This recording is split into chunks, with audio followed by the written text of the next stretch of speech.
Maxed out Max or Max with M1 Max to the max!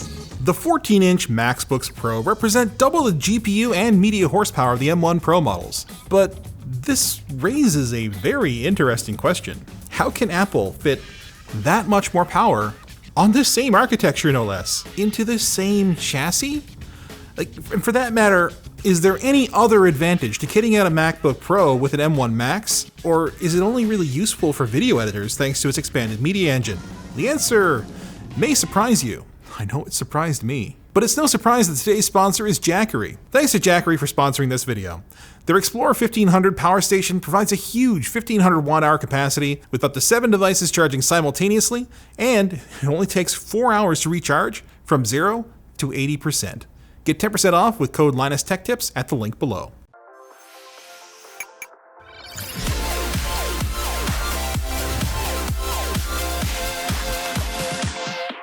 From the outside, there's very little to distinguish the M1 Pro from M1 Max, so we went with space gray for the MacBooks and silver for the ProBooks to tell them apart. Jonathan Horst over at Mac Address commented that he liked silver better than space gray this time around, and honestly, I kinda agree. It's not that the space gray looks bad, but there's too little contrast for me, particularly considering the blacked out keyboard that Apple chose for the new generation MacBooks. But this is a matter of taste, and I'm sure there are plenty of folks who'd like to see this thing totally stealth instead. There is one major external difference between the M1 Pro and M1 Max though, and that's in the display support. Where the M1 Pro can handle up to 2 external Pro Display XDRs via Thunderbolt, the M1 Max can handle up to 3 while also using the HDMI 2.0 port for up to 4K 60 output. That extra flexibility could lead to some impressive battle station setups for professional workloads. You've got the integrated mini LED display, a span of 3 big displays worth of workspace, and a large TV or color-calibrated 4K display for output preview. One question that's been asked a lot is whether the Thunderbolt ports could handle an HDMI 2.1 adapter, and unfortunately, ours didn't arrive in time for testing these laptops. I'll test them all when we review the 16-inch models, so make sure you get subscribed for that. It's coming soon. How about on the inside? With these machines being otherwise so similar, could Apple also have given them the exact same cooling setup? Remember, the M1 Pro caps out at 16 GPU cores, while the M1 Max can double that number, and doubles the memory bandwidth, which together are sure to increase the heat output. Let's pop the hood and compare the two. Oh hey, Apple color matched the screws. How thoughtful. And they're the same picture. If I hadn't told you that the space gray was the M1 Max, you wouldn't have been able to tell the difference just by looking at them, unless you looked really closely at that heat spreader. It's just a little bit wider on the M1 Max to cover that chip's larger footprint. Other than that, same fans, same heat pipe, same everything. Given how hot the M1 Pro got, this makes me worry that we'll see some significant throttling with the M1 Max. We'll button everything back up and give it a go, this time with the Zephyrus M16 repping the PC with its Core i9 and RTX 3060 mobile. First, we'll see if anything changed for the CPU cores on the M1 Max. And predictably, it absolutely did not. None of the M1 Max's CPU scores are appreciably different in Cinebench R23, and this translates over to Geekbench, where we're effectively looking at run-to-run variants. Same deal with Blender, where we're stuck with CPU rendering until Blender 3.1 releases, with Metal GPU rendering support sometime in 2022. You don't have to wait that long for our new shirt designs and a new water bottle from LTTstore.com though. They're available right now. You may be surprised by these results though, given how much faster the system memory is. I mean, Ryzen would sure love to have memory that fast, but it seems Apple's CPU cores just aren't taking full advantage of it, and based on these results alone, you might not be too impressed by the M1 Max at all. But the CPU's only half the picture. No, we don't have more CPU cores, or even faster CPU cores. But what we do get are more GPU cores and an expanded media engine with double the encoder blocks and double the ProRes blocks. Nowhere would this be more apparent than Final Cut Pro. For this test, we set up a 5x5 grid of 4K plus ProRes RAW files and set them to appear one by one in the timeline. Then, we set Final Cut to stop when it detects a dropped frame. Where the original M1 MacBook Pro stalled out at just 4 streams, and the M1 Pro dropped at 7, The M1 Maxes manage 10 and 12, suggesting that the cut-down model either has a slightly less capable ProRes engine, or the extra GPU cores on the high-end model are picking up the slack. Whatever the case, this is a truly ridiculous number of pixels being processed all at once, with no stuttering whatsoever. Like, 4 or 7 simultaneous streams is already a lot. But let's say you don't run Final Cut, you're a Resolve shop. Well, good news for you too. When rendering to ProRes 422HQ to take advantage of the ProRes blocks, the higher-end model gets scary close to a sub 10-minute mark on a timeline that is stacked with denoising, chroma keying, and filtering. Not a bad result, and our timeline's frame rate keeps up too, where we observed as high as 16 FPS for the high-end model, scaled by about 2 FPS for each step down you take from there. The Zephyrus, meanwhile, can only roughly match the lower-end M1 Pro. That's a great result. But what if you need to render some 3D assets? Right now, the best solution on Mac is Cinema4D with the Redshift renderer. Surprisingly, the jump in performance from the M1 Pro to the lower-end M1 Max is substantial, likely thanks to the doubled memory bandwidth to go along with the extra GPU cores. The higher-end Max gives us nearly a 10-minute render, which seems impressive up until the Zephyrus comes along and smacks it down with a 539. Of course, that is a 16-inch PC laptop, but spoiler for the 16-inch review, the 16-inch M1 Max doesn't do that much better. We were told that the M1 Max could outperform the RTX 3060 or even match the RTX 3080, and Apple calls out Redshift on their product page, so M1 gotta take the L on this one. Geekbench 2 shows the Zephyrus and its RTX 3060 absolutely pummeling the M1 Max in both render modes, which places the M1 Max's GPU horsepower further behind than Apple had led us to believe. Maybe there's more optimizations that still need to be done for non-video tasks on these GPU cores. Or maybe it's just the media engine was doing all the heavy lifting in our video editing tests.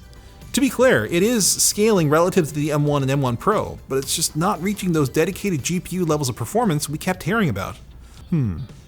Maybe they meant games? Yeah, no. Again, we're seeing mostly linear performance improvements across the lineup in Shadow of the Tomb Raider, where Feral Interactive's port makes use of Apple's Metal API.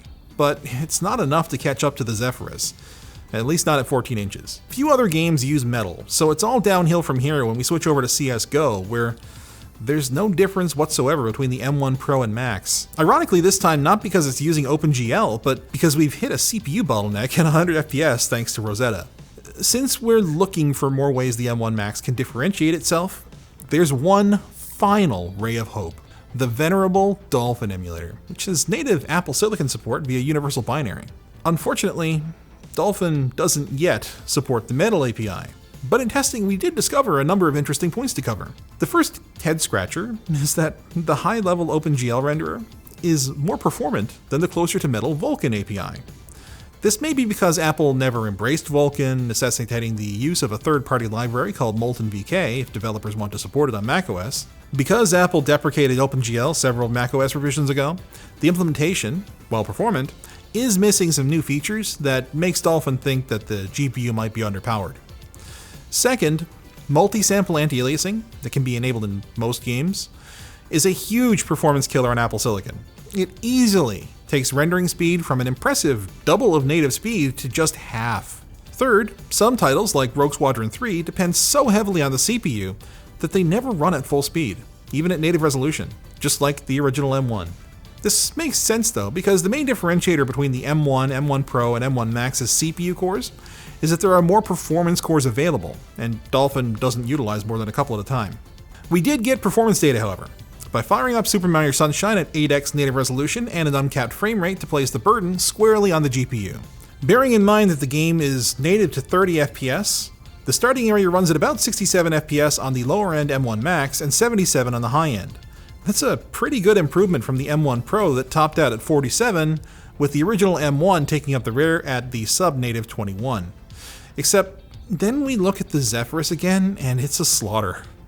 That right there is over 4 times the native frame rate for this game and nearly double what the best M1 Max can put out, in a laptop that costs a little over half as much at retail.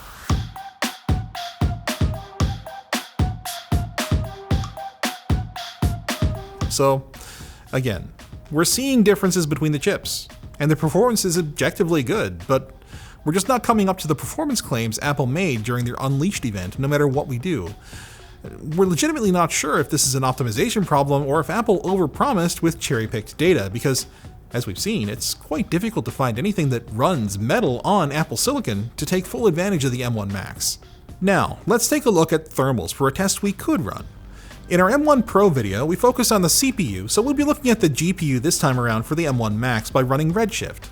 The fact that it hovers around 90 degrees isn't too surprising, but given how much surface area the GPU occupies, the rest of the SoC is also brought up to those temperatures, which indicates that we're probably at the threshold of what the cooler can manage without maxing out the fans. Those only ever got to around 50% speed, so there's definitely still some headroom if you want to max the fans out manually. We'll be doing a more strenuous combined CPU plus GPU torture test when we test out the 16-inch form factor in our next review, so stay tuned to find out by how much. When we look at the flare, it becomes clear that the M1 Max is really pushing the upper limits of the 14-inch chassis cooling capacity. Easily hotter than even the CPU test we did on the M1 Pro chips in our previous review. We're seeing over 50 degrees in the hotspot and well above that exhausting out of the display. The bottom is still within the realm of comfort, and if it's sitting in your lap, chances are the underside's hotspot won't be touching your skin, so points to Apple there. Now, let's talk battery.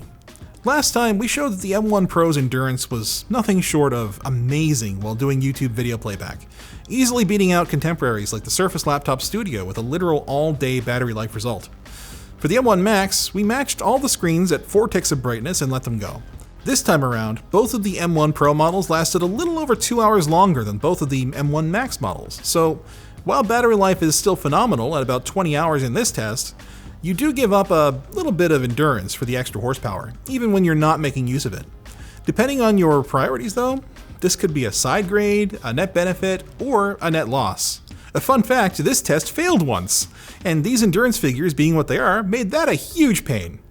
Overall, for an extra $200 for the 24-core variant, M1 Max is not a bad upgrade.